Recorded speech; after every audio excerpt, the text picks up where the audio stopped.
He needs a shot. What's up guys and welcome. You are watching Fazi Fitness. So let's start this video with an update of Jon De La Rosa, the guy who just placed 4th at this year's Arnold Classic. So he is the most experienced IFBB Pro in this upcoming Arnold Classic UK lineup. And by that I mean he won his IFBB Pro card more than a decade ago. I believe his first pro show was the New York Pro 2012. Please feel free to correct me if I'm wrong on that one. So he competed against a very young Big Ramy Victor Martinez and some other pros who are retired now, and some legends who aren't with us anymore. Guys like the late Cedric McMillan and Sean Roden. If you guys remember, he was there at the New York Pro 2014. That show that actually made Big Ramy so big. So seeing Jon De La Rosa bring his absolute best conditioning of his entire bodybuilding career at such a late stage of his career, that is truly amazing and truly remarkable. Especially after all those injuries that he had last year and the year before that. So his current coach Patrick is known for bringing his athletes in a great condition. And that is what we saw from Jon De La Rosa as well. Not just this year but last year as well, when he competed against the likes of Hunter Labrada, which was at Tampa Pro, and his first show of 2023, which was Chicago Pro against the likes of Stan Nimmo and Justin Shire. And as I just mentioned that Jon was 4th last week, and the guys that he beat, they were definitely bigger than him. But the thing is, those guys like Akim Williams and James Hollingshead, they have certain weak shots. They have some weak body parts. Like for instance, in case of James Hollingshead, he has weak abs. His midsection isn't up to the mark. And when we talk about Akim Williams, we all know his back isn't as good as his front. But Jon De La Rosa on the other hand has no weak shots. Yes, he isn't as big as some of the other guys. And yes, he is a short bodybuilder. But the thing is, he is very complete front to back and top to bottom. So the package that he brought at the Arnold Classic Ohio prejudging, him and Patrick are planning to be that look in UK, and his updates are looking extremely promising. So last year Jon had 2 runner-up placings, but this year he is most likely going to qualify for the Olympia. And he is probably going to do some other shows after the Arnold Tour as well. Next up is Regan Grimes, who has been touring a lot lately, but now he is back home and logged in for his next show. So just because James Hollingshead and Samson Dauda are not with Milos anymore, that doesn't mean that Milos doesn't have a big name in the men's open bodybuilding. He has Regan Grimes. And Milos was able to bring him in the best shape of his life at this past Mr. Olympia. And he talks so highly about Regan Grimes.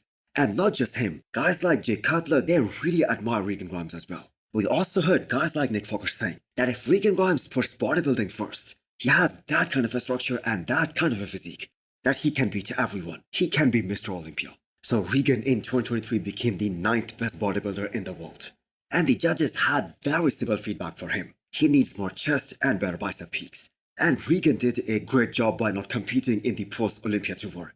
He used that rebound phase extremely well and used all that valuable time to put on more size because his structure allows him to do that. Now, I do believe that this year Regan's potential is going to be truly tested, because the lineup is going to be much more deeper than last year. And I bet many of the guys who cracked top 10 at the Olympia 2023, it is going to be one hell of a challenge for all these guys to crack top 10 again. Because not only we have so many big names coming back, we also have some very big names who are going to be coming to the Olympia stage for the very first time. Guys like Carlos Thomas Jr. and Ruben Mosquera aka Nexilla. So I don't exactly agree with Milos when he says that Regan is a bigger version of Derek Lunsford.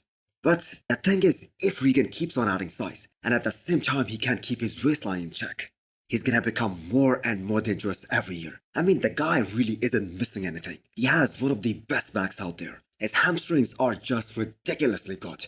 He has those guitar-like hamstrings that only guys like Derek Lunsford has. And we finally saw that he can bring that conditioning as well.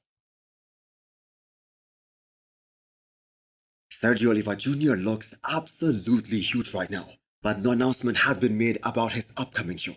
So it has been quite a few months since he started working with the legend Dorian Yates. We saw Neil Hill do an amazing job with Rafael Brandel, and Sergio is also working with Neil Hill now.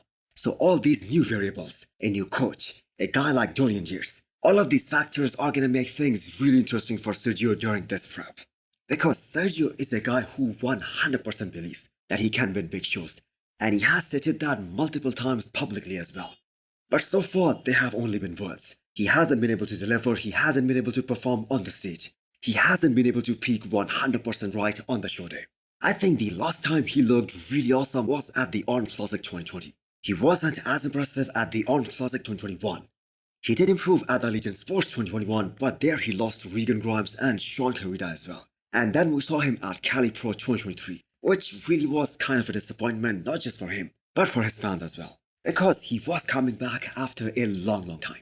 So him training with Dorian Yates pretty much solidifies that he hasn't trained this hard ever before in his career. I mean, the guy is puking and struggling to catch his breath. That is trademark Dorian Yates intensity.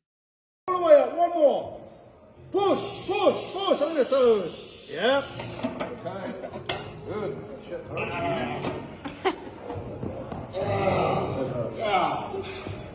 So what we saw from Akim Williams and Jon De La Rosa at this past Arnold Classic, that is a proof right there that even though the physique was there long ago, but just because those guys weren't able to bring their all-time best to the stage, they were not being rewarded. And that did not mean that all these guys did not have the potential. So let's just hope that same is the case with Sergio as well, and he can finally deliver in 2024. Because if he cannot do that now, I think this is it for him.